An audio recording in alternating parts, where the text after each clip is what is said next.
We don't need or want the false idol of Zionism. We want freedom from the project that commits genocide in our name.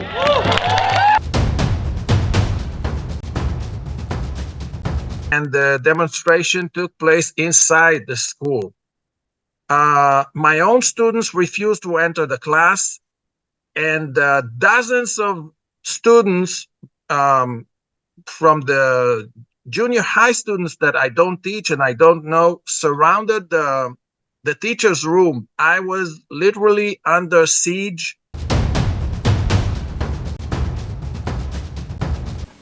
Hello, my name is Stanley Heller. Welcome to the Struggle Video News. The excuse from our vile elected leaders is the same. Blame it on anti-Semitism. If you point out the number of buildings blown up and whole families wiped out, they say you're coming from an anti-Semitic perspective.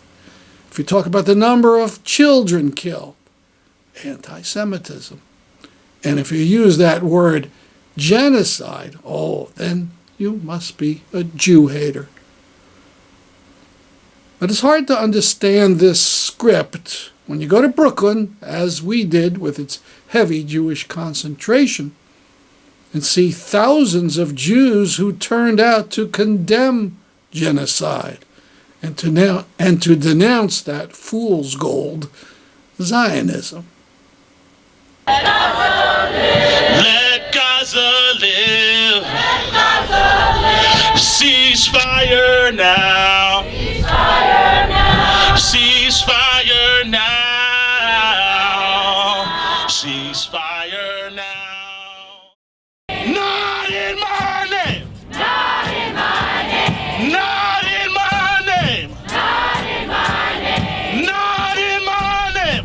Not in my name. Stop weapons now. Stop weapons now. Stop weapons now. Stop weapons now. Stop weapons now. Stop weapons now. Stop weapons now. Stop weapons now. Ceasefire now. Ceasefire now. Ceasefire now. Ceasefire now. Ceasefire now. Ceasefire now. Ceasefire now. Ceasefire now.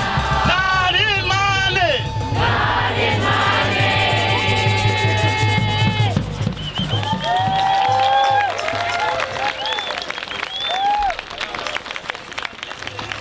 No, this will be the stage.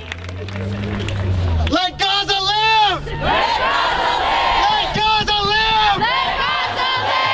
Let Gaza live! Let Gaza live! Let Gaza live! Let Gaza live! Not in our name! Not in our name! Not in our name! Not in our name! Not in our name! Not in our name! Why is this Passover different from all other Passovers? Why is this Passover different from all other Passovers? Why is this Passover different from all other Passovers? Today marks 200 days exactly of the Israeli government has been carrying out a genocide of Palestinians in Gaza. Funded and armed by the United States government. The Israeli government has killed over 34,000 Palestinians, including over 14,000 children. And that is just who has been counted. That is before the hundreds of thousands with diseases that could have been cured but will not be, because Israel has destroyed Gaza's healthcare system. It took place during the Jewish holiday of Passover, and the event was billed as a public seder. I am really honored to bring up our first speaker, my friend, our dear, dear, beloved rabbi of JVP, Jay French, if not now, our rabbis for ceasefire. Please join me in giving a warm welcome for Rabbi Miriam Grossman.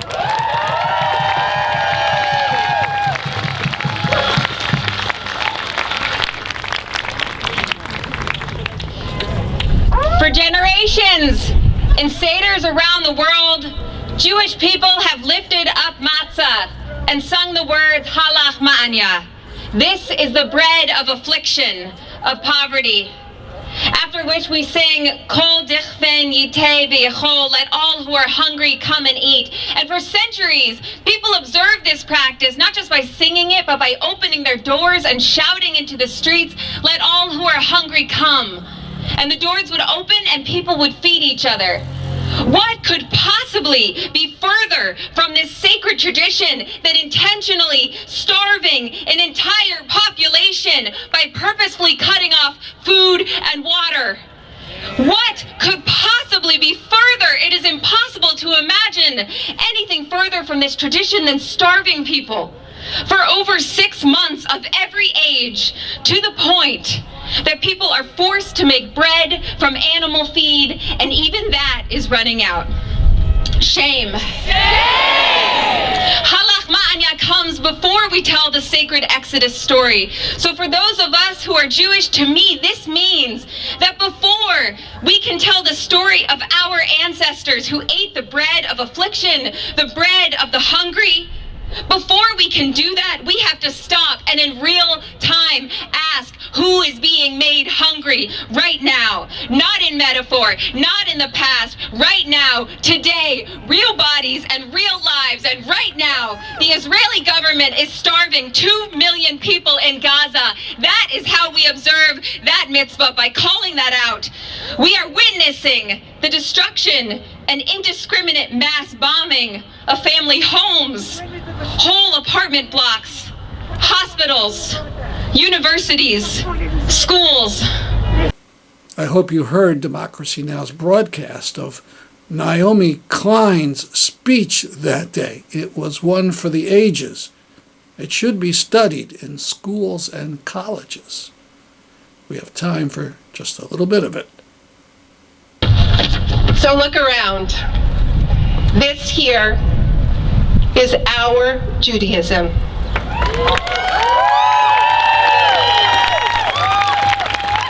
As waters rise and forests burn and nothing is certain, we pray at the altar of solidarity and mutual aid, no matter the cost. We don't need or want the false idol of Zionism. We want freedom from the project that commits genocide in our name.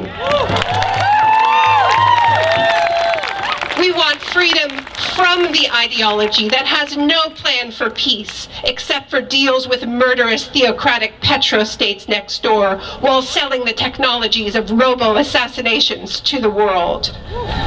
We seek to liberate Judaism from an ethno-state that wants Jews to be perennially afraid, that wants our children afraid, that wants us to believe that the world is against us so that we go running to its fortress, or at least keep sending the weapons and the donations. That is the false idol. And it's not just Netanyahu. It's the world he made and the world that made him. It's Zionism. That's right, yeah. What are we? We, in these streets for months and months, we are the Exodus. The Exodus from Zionism.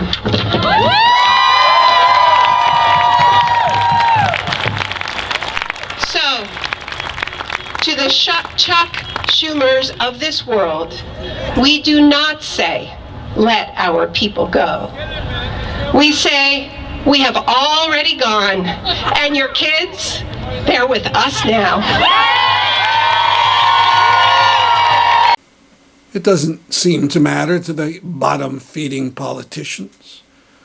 The U.S. House of Representatives has passed a bill to declare any meaningful criticism of Israel to be anti-Semitism. The bill goes on now to the Senate. Whatever. Forge the new shackles you call laws. It won't work. The young people are out in the streets and on the campuses in demonstrations and encampments.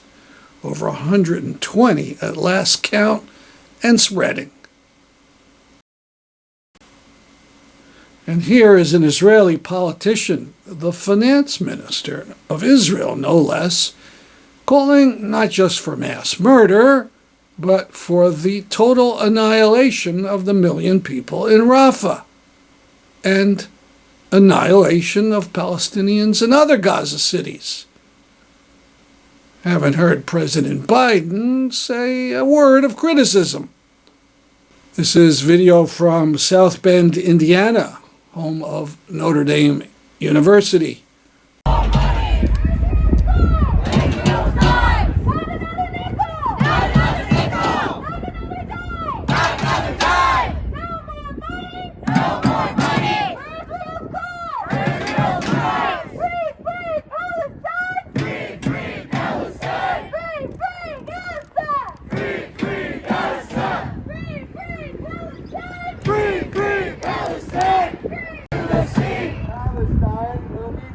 Palestine will be free! From the river to the sea! From the river to the sea! Justice and equality! Later that day, police arrested 15 people at the university. We talked about this last week, but just another point about this claim that the protesters at Columbia were incited or tricked by outside agitators. Of course, they were outsiders. They were invited. It's something union folks call solidarity. The outside agitator label is such garbage. When the billionaire class and its servants are rousing us to some war, we're all Americans. But when we protest one of their follies, frauds, or slaughters, we're outside agitators. The balance of our program will be the second part of my interview with Meir Baruchin. He's an Israeli high school teacher who expressed sympathy for Palestinians and was then fired, jailed, reviled, and then after he went to court, rehired. But that's not the end of the story. Okay, so what did your fellow teachers say about your treatment once you were released? At the school, we have about 80 teachers. When I got there, after I got the temporary injunction of the labor court, only 4 or 5 teachers were brave enough to come up to me and shake my hand and show solidarity. The rest of the teachers ignored. Other than that, I get hundreds of response from other teachers that most of them I don't even know. All the response are off the records. They say that, Mayor, I'm fully behind you, but I have children to support. Mayor, I'm with you, but I'm paying a mortgage. Mayor, I'm with you, but my daughter is getting married. Mayor, I'm with you, but we just started to redecorate the house. They are afraid to speak up. They know that if you show the slightest sentiment towards the people of Gaza, if you dare to criticize the government, the Israeli government, you will be politically persecuted. You will go through public shaming. You will lose your job, and at least in my case, be put in jail. Now, what about your union? The union defends the workers' rights. How about yours? Yeah. The teachers union, look, half of the high schools in Israel belong to the municipalities. And between the municipalities and the teachers union, there's a give and take relations. Here we'll sacrifice this teacher, next time you owe us, okay? So I didn't want to go with the union. I selected my own lawyer to represent me at the labor court. And the teachers union, almost 6 months, never said one single word about my case. They didn't even want to help me to fund my expenses and pay. my lawyer, not a single dollar. Okay, they never said a single word about my case. Wow. So And you I'm a hired member of this. I'm a member of this union 35 years. So you hired your own lawyer, and the legal action was successful, at least at the first level. I want to read a paragraph from the Israeli newspaper Haaretz. It quotes the judge. It reads, "In a hearing held last month, Judge Shavit criticized the municipality's conduct in Baruchin's dismissal process. I was surprised to find that there is no evidence and documentation for some of the municipality's claims," she told the city's representatives. "You didn't present a single document. It's mind-blowing. You are a public body and the city's head is stuttering. A public entity cannot allow itself to act in this manner." Yes, look, I'm working there for 17 years, okay? I was the supervisor of civic studies. I was the supervisor of history studies. I have dozens of thank you letters from students, from parents, from former principals, okay? The paragraph that you just read was from the court decision of the temporary injunction that was given on January 13th. The hearing of the permanent injunction took place on March 20th. 10 witnesses appeared on my behalf. 3 former principals, 2 former students, 1 mother of a former student, 3 professors of education, and another friend, okay? And each of them gave a fantastic show. The court decision was given on April 2nd, ordered my immediate reinstatement. So that was instead of a temporary injunction, it's a full injunction or Permanent injunction. permanent injunction. Okay. Well, so you went back to work. What was that like? After the temporary injunction was given, the municipality spokesman said that the municipality intends to appeal. So I gave them 48 hours. I went to school on January 16th. The principal didn't expect me. She asked to talk to me and asked me to give her another 24 hours to prepare the school community, the students, the parents. I agreed. The next day I went to school. My working days are Monday, Tuesday, and Friday. So the next day I went to school was Friday, January 19th. On the day before, the principal sent me an email saying that she's anticipating a mass demonstration of the students outside the school gates. So she will take care of police presence and municipality security people unit. When I got there that morning, there was no police, there were no people from the municipal security unit, and the demonstration took place inside the school.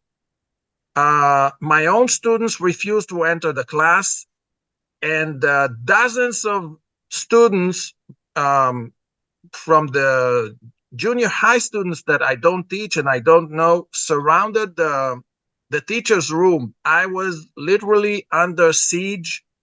They cursed me, they spit at me. The municipality, after they lost the court case, they started a systematic campaign to delegitimize me in front of the school community. So it was very, very violent. Every time I tried to get out, the students cursed and spit. When I tried to leave at the end of the day, they chased me to my car, and between January 19th to January 29th, I had 5 working days, and this was pretty much the picture. Wow. Let me stop you for a second. So the junior high school students, they don't go to your school. They don't belong in your They school. they do. It's two Oh, it's together. buildings. Yeah, I it's the understand. same compound. It's the same compound. Um, they were given green light to harass me. They knew they wouldn't be treated disciplinary. You know, there will be no sanctions against them. And they They weren't were, punished. yes, they were encouraged to leave class in other majors and harass me. Yeah. They were given green light. It was obvious. Hmm. Um, Hmm. and then the municipality and the Ministry of Education appealed to the National Labor Court. The hearing took place on January 30th, and the National Labor Court set a time frame of 2 months from February 1st to March 31st. In this period of time, I was not allowed to enter the class physically. They recorded my classes in the videotape and then broadcasted to the students. At the same time, the case went back to the district labor court, this time for a permanent injunction that, like I said, took place on March 20th. So let me ask you about your classes. It's so bizarre. So you lectured, you recorded your lectures, and then the students did they have to listen? Did they write or do work? No. I spoke to an empty class. I spoke to an empty class. They were not present at the other side of the camera. I spoke to the walls and the chairs. And then after that, they were supposed to broadcast it. There was no direct dialogue between myself and the students. I spoke to an empty class. And what about after the permanent injunction? Is that the way it is now? Yes. As for now, the court decision said that I should be reinstated at the earliest possible time and no later than April 30th. So the principal asked me to come back on April 30th, which is the first day after Passover vacation. And presumably you'll have students? Who knows? We'll have to wait and see. Who knows? Who knows? So you have family. How are they reacting? They support me. I have 4 kids. They Mhm. support me. For me, it's the most important thing. Are Yeah, they I being have. harassed by their? No. That's good. No. That's so good. What a terrible thing. What a terrible thing. So let's close. I've been looking at some of your recent Facebook posts. As you mentioned earlier, very sad pictures about what's happening to Palestinians. I remember the last one that I saw, a man talking about a whole section of his family was killed, and then only his daughter was left, and then she was killed, and he wished he had been killed. I mean, awful. Stanley, when I was a high school student, I majored history. Okay. Mhm. When I went to the military, I went to a combat unit. In the summer of 1982, I fought in Lebanon. I saw death in my own eyes, but I wanted to contribute to my country. I always thought I did the right thing. And then I traveled. I spent 6 months in Europe and 1 year in the US, okay? And then I got back to Israel and started my bachelor degree at the age of 24. And then I met Palestinian students and I communicated with them. You know, they invited me to their house. I invited them to mine. And the way I see it now is, you know, we we kill the Palestinians, we injure the Palestinians, we demolish their houses. We have more than 1,500 Palestinians in administrative detention. We confiscate their property, their waters. We cut down their olive trees. We put them in quarantine in Jewish holidays. And most Israelis practice their daily routine, and they expect the Palestinians to accept it, and if they don't, they can always leave to other countries. Most Israelis expect the Palestinians to accept the occupation, to be deprived their basic rights forever. And, as a teacher, as a civics teacher, the core of my class is the dialogue with the students, the democratic dialogue. Mm-hmm. And the democratic dialogue is an argumentative dialogue. When everybody think the same way and speak in one voice, you cannot have a democratic dialogue. So when it comes to Jewish-Palestinian relations, there is no students who is willing to bring out the Palestinian voice. So I take it upon myself. At the beginning, some students feel uncomfortable, but as time goes by, they get to know me. They see that I'm not so dangerous, and the beautiful dialogue is developed, a dialogue that stays with the students years after they graduate. I have former students that are 50-something, 40-something. They get back to me every year, reminding me things we said in class, and some people don't like it. Well, this has been a terrific interview, and I will try to get it to teachers, especially in the United States, and to teacher unions. Thank you again for this interview. Thank you very much, Stanley. That's our program for today. See you next week at this time. I'm Stanley Heller for the Struggle Video News.